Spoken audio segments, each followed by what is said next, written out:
Using color as a beginning graphic designer. Hi everyone, I'm Kylie Rowe, and today I'm going to teach you about how to use color as a beginning graphic designer. Color is a very powerful and vital feature in our everyday life as it draws our eyes to images. Color can also trigger different emotional responses and can be used to communicate some important signs, such as when to stop by using red, a warning by using yellow, and when to begin by using green. So because of this, artists use color theory in order to make colors look good together. The basics. In elementary school, we learned about the primary colors, red, yellow, and blue.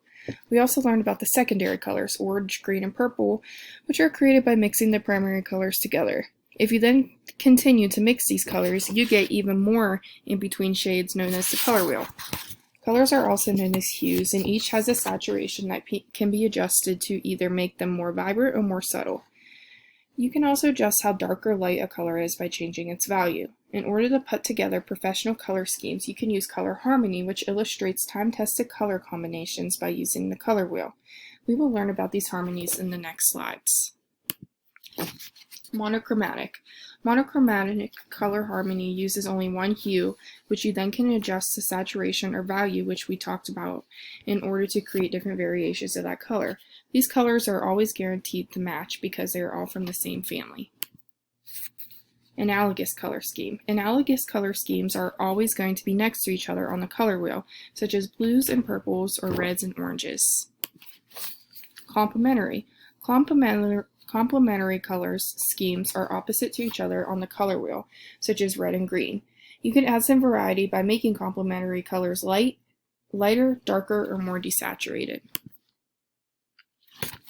Split complementary. Split complementary uses colors on each side of the complement, such as red and blue or red and yellow, due to the fact that blue and yellow are on each side of the color green. Triadic color scheme. The triadic color scheme uses three colors that are evenly spaced, which form a perfect triangle on the wheel. An example of this will be purple, green, and yellow. Tetradic color scheme. This color scheme forms a rectangle on the wheel by using two complementary color pairs. You can let one color dominate and the other serve as an accent. Color psychology. Relationship between color and emotion. There is a big relationship between color and emotion, which is known as color psychology. For example, red usually indicates love, yellow usually indicates happiness, and green can indicate money or nature.